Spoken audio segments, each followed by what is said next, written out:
when the problem audit is being conducted, you have to understand identify the symptom,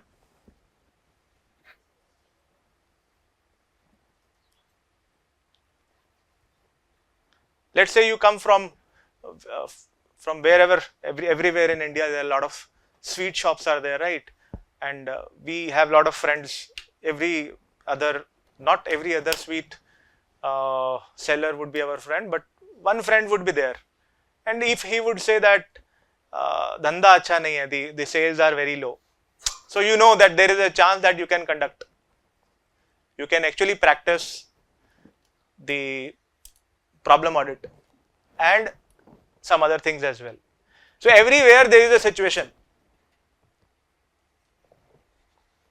Now the first is you have to identify, while in conversation with the decision maker, you have to identify the symptom, right? How you will identify the symptom? In conversation, you ask the decision maker that how can you say that your sales are low? Do you have any data? How can you say that your customer satisfaction is low? One is he or she will, the decision maker or their team would come with the symptom and with the proof of it. Keep it with you. That is very important, because the proof of a symptom has to be there. Then the second is understanding the history of the problem. What has led to this situation?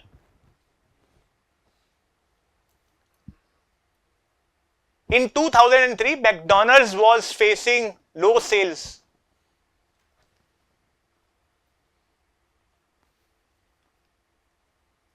And it was facing low sales not only in 2003, from several previous quarters as well. So when the problem audit was conducted and the history of the problem was told, that decision maker said that our sales are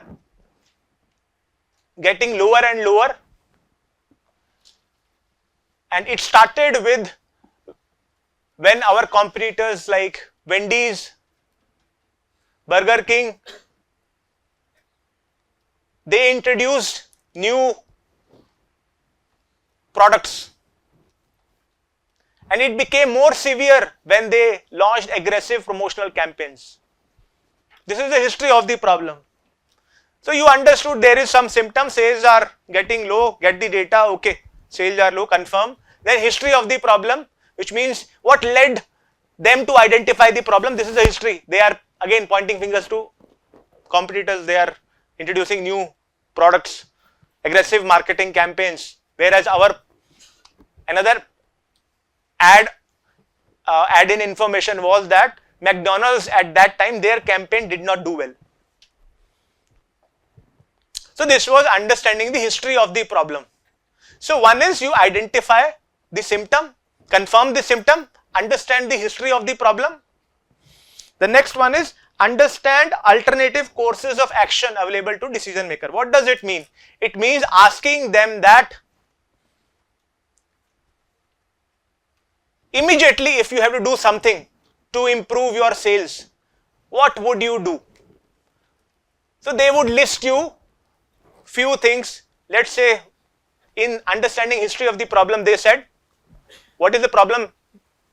That the competitors are introducing new products, new sandwiches, new burgers and so on, with let's say more veggies, less veggies, this and that. So one course of action would be, we also introduce new sandwiches and try to beat them in taste. That is one alternative course of action. Another course of action would be, we spend more on promotions, or we also do aggressive discounting, or to give a good beat up competition to what our competitors are doing. So identify the alternative courses of action. What it is doing to you is, it is helping you let know that the manager is thinking that these are the problems. Manager is thinking that The problem is because the competitors have introduced and we have not. Because the competitor has done aggressive promotions and we are not doing well. Manager is thinking these are the probable causes. Write down. The next one is identify the criteria used to select. You ask, okay, one of the courses of action that you have said is you will introduce new products, new sandwiches with more veggies. How would you consider yourself as doing well? Assume that you take this course of action. How would you consider your this initiative as a success? They would say either based upon the more profits or more market share. The market share and profits, they cannot go many times hand in hand. Sometimes they go, sometimes they not. Because market share can be gained by reducing prices, by giving more discounts. Then profits will go down, right? So you have to identify what is the criteria they are going to use to measure the success of a chosen solution.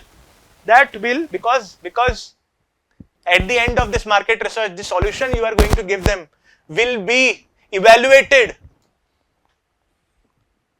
on such performance indicators. Which means when you are going to give them findings, those should be actionable to impact such outcomes.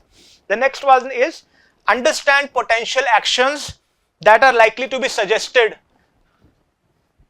based upon research findings. Which means give them scenarios that if this comes out to be research finding,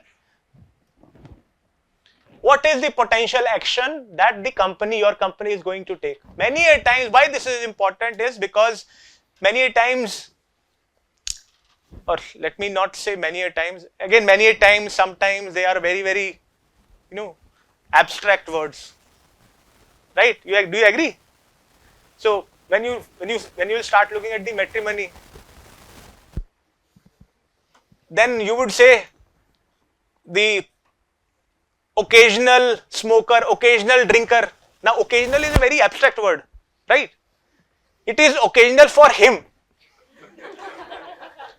Occasional means twice a week, or occasional means once a fortnight. Drinker, once a fortnight.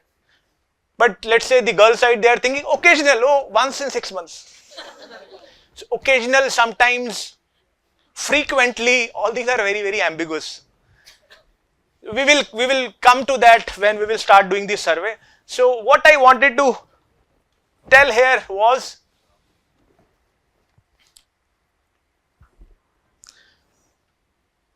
you have to understand the potential actions, and I was saying, I should say sometimes what happens, why you want to understand the potential actions? Because the decision maker sometimes would not want to, or would not implement, or would not consider your findings even after you do a rigorous research. Sometimes it happens that they have some belief about their probable cause, and if after doing the market research your findings do not align with what they think, they would shut it off. They would not consider it. If after doing all the work, even after, let's say, being paid money, all the money or for your project, when you give the findings, somebody is not going to work on your findings, you would not want to take up such a project, right? So this is understanding the potential actions, whether they are going to work on those findings. That is also becomes very important. Then the next one is discuss the information and understanding potential actions. Another thing, it would also tell you that how methodically and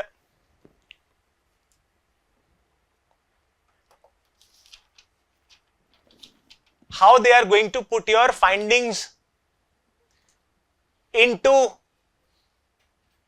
execution, which will tell you about the seriousness of them working on your findings. The next one is discuss the information that is needed to answer decision maker question. That is also required, because you would tell them that to do the market research we require this much time, this much money, this internal information from companies, data, existing data sources. We need to talk to these many people in your marketing team, or in your customer service team, or in your product packaging team, or in your sales team, or in your customer service team. So you should be given access. Beforehand, you should get access. You should make the decision maker agree to give access to all this, because this would be required to get to the marketing research problem. Sir? Yeah. So in the fifth step, I have told that to understand the potential actions, we need to give the potential situations and that can come out of. Right. I told you that you have to give them scenarios and see what kind of potential actions they could be doing based upon your scenario. So you'll get to know the seriousness of them. You would also get to know whether there is any personal agenda of the manager in it. Sometimes managers' agenda would not match with their organization agenda. Somebody might be doing because of, let's say, because the promotion is near, and or sometime they might be doing when the decision is not strategic, but the time and money is there to spend. The end of the year budget they have to finish off. So you have to get to know the seriousness of this symptom by doing all that. So isn't it too early to decide what can be the potential scenario? That's what I am saying. You have to give them. It is not directly asking them what you are going to do, but give them scenarios to identify some information that they would not be able to directly tell you. Professor, is there a probability that the researcher can also come up with a wrong solution after all the research? That probability I cannot give you, but what I can tell you, when we will do these four steps, so we look at the findings, the convergence of the findings after the 4 steps. So we are not collecting data, we are not doing only one way of getting to the problem. We are doing 4 things. In those 4 things, we are also looking at multiple sources of data. So there is very less chance that after doing all these 4 steps, you would get to a wrong probable cause. It is possible that you might filter out 1 or 2 or 3. Then you will have to filter further. But if you do these things the right way, sometimes you need not even say that the cause is the probable. You might confidently say that this is the cause. So it depends upon the skills of the researcher. The next one is understanding the corporate culture. It's very simple. Sometimes the culture is that the final decision on your findings will be driven by a single dominant person in the organization. Sometimes there is a committee that decides on the findings, which is a more fair way of person dominant. It has happened in India with respect to a app-based taxi company, app-based the cab company, that they had conducted a research with a very prestigious market research company, and the founder of that company had certain idea about the probable cause, but the findings were not aligning with that, and then he did not take it forward. He simply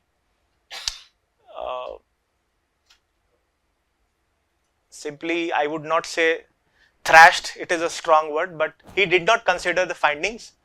So that could also happen when the culture is more person dominant rather than a committee dominant, because you would know that there is likelihood that the findings you provide might not be implemented. It happens generally in a person dominant decision committee. When the decision committee is not there, the person dominant decisions. Then you have to understand the objectives of the decision maker. Objectives of the decision maker, many a time there will be true objectives, that the sales are low and we have to improve the sales. The new product, let's say, we want to know the acceptability of the new product. The new product that we are going to launch is not getting much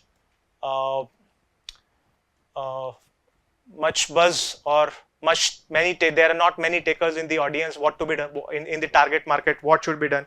See, sometimes the objectives would be real. Sometimes, as I said, they would not. They would be hidden objectives. So you have to clearly get decision maker to talk about what are the real objectives of doing this particular research. Many times they will be true, but get them to say something precise rather than very broad. Suppose you say why you are conducting this market research. The decision maker might answer that to improve the competitive position in the market. Now this is a very broad answer. Either get them to speak about the performance indicator, market share, profitability, customer satisfaction. What do you want to improve? Come to that. The last one is understand the resources and constraints.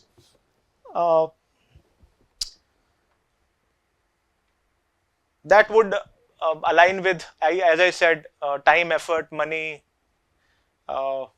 The excess is already discussed the information that is required here, time, effort and money. How much time is there to conduct the market research, whether it has to be conducted across the nation in several cities, or if the time is less, there are certain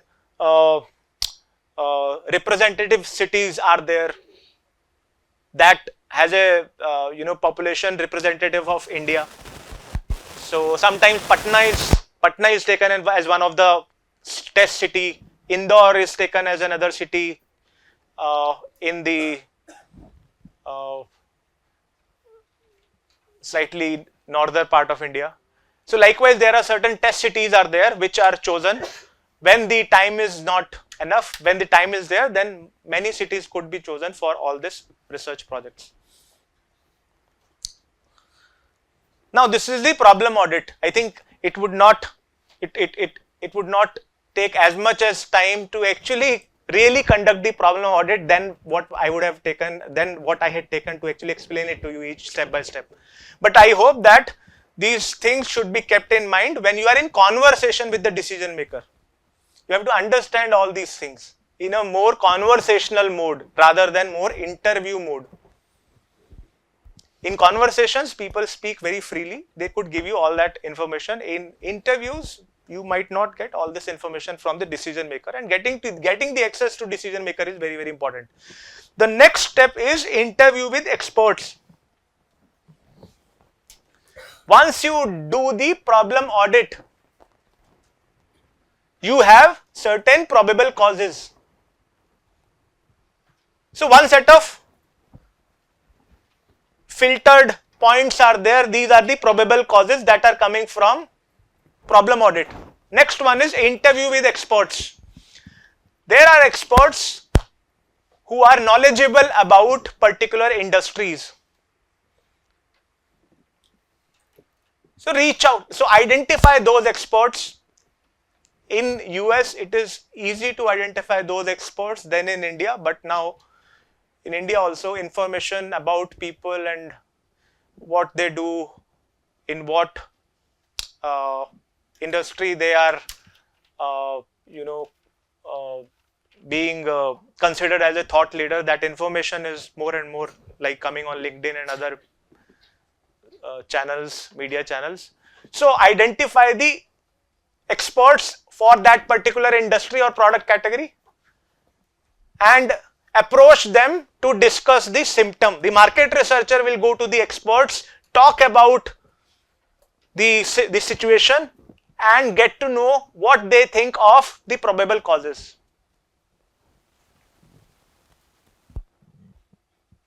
When some technology companies, when they release the product, they do that such kind of conversation with lead users of a technology, the users who first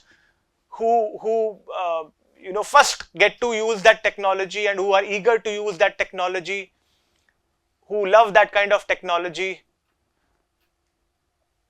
Innovators are such kind of customers, the first set that would buy the anything related to technology that comes first in the market. So the idea is do interview with experts, or in case of technology, it could be lead user interviews. These experts would have more knowledge than you and more knowledge about the industry than anybody else in that particular industry. They would give you some ideas about the probable causes. For example, in case of Diet Coke in 2009, the sales were down and distributors started cutting the Diet Coke. They did not, because the sales were getting low, and the researcher went to experts, industry experts, who said that Diet Cherry Coke, the problem could be the image. Cherry Coke is being sold to young audience and it has a young image.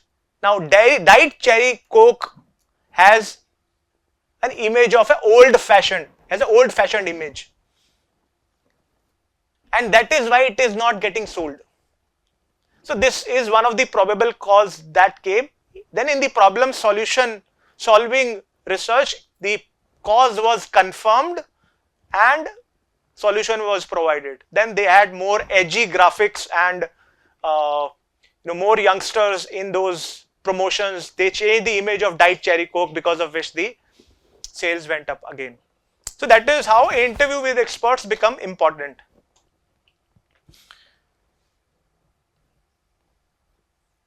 And market research has one key skill is one has to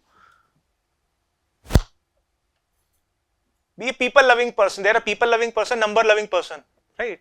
One has to be both. You cannot escape. You cannot extract all this information if you do not have the skill to get in conversation with people.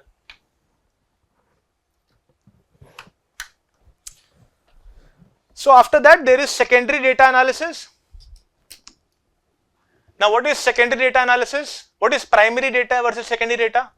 Primary data is the raw data which we collect personally, and secondary data is which we collect from other sources like books, published journals, and newspapers.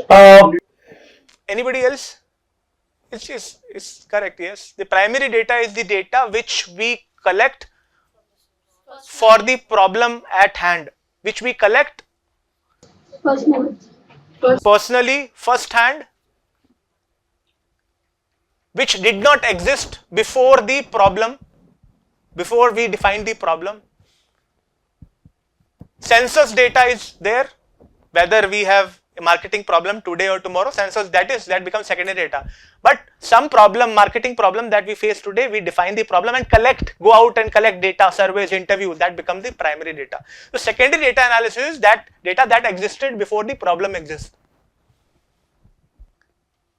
Now where is the secondary data? For restaurants, you go to Zomato. Whichever restaurant is facing problem, look at their reviews. You will get the secondary data. Do the do the secondary data analysis, thematic analysis, you will get to know what are the probable causes, which we will be doing in session 4. So that is another way you will get the probable causes. The last one is qualitative research, which again there are several methods. Qualitative research where the data will be in the form of paragraphs, sentences, words, imaginations, stories, videos. So that is qualitative research. PNG does it very well. They send the cameramans, video cameramans to their customer's home. They stay there for 4 days, 5 days. The condition is they would not record anything that has not to be recorded, right? So they stay there for 4 days, 5 days, they observe what people are using, how they are using, what are their, needs.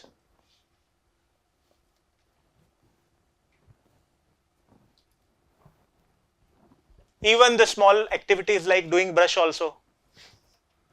Because they would know some people, hold it in a very weird way. I hold my brush in a very weird way anyways. So you get to know if that, let's say there is a pattern among the target customers. They identified for working women, PNG identified that in morning they are in huge hurry because they have to send their kids to home, to the school. They have to prepare the breakfast for their husband, and they have to get ready for their job as well. So they don't have time to wear makeup and to dress up very well. But they want to look at their best when they want to leave to the office. So they brought a product a multifunctional product which had a foundation, which has a moisturizer, and one more thing that I don't remember. And it's a very popular product, I think some of you would be knowing that. So they got to know that there is such a product required just by looking at how much hurry a married working woman is into in the morning, but she wants to look at her best. So she has to do several things before she reaches work and look at her best, look her best. So they identified that particular product and they launched that particular product. Likewise, the best form of qualitative research is observation. You observe people using the product that you have symptom about. Go to their homes, see them using that in real life. That will give you important insights. So, excuse me, sir. Yeah. If they know that we are being watched upon, so won't that affect their behavior? See, initial few, let's say hours, maximum 1 to 2 hours, they will be little watchful. Then one cannot sustain that level of watchfulness throughout. And they would be told that what is the aim of this particular thing. But you also have a choice of doing the observation in supermarkets without letting anybody know that you are watching somebody. But don't do it that explicitly that somebody comes and then there becomes a problem. Now there are very good examples of qualitative research. As I said, it is very important to go to the customer's home or at the site of the use, real site of the use of the product to identify the problem rather than asking them in interviews. So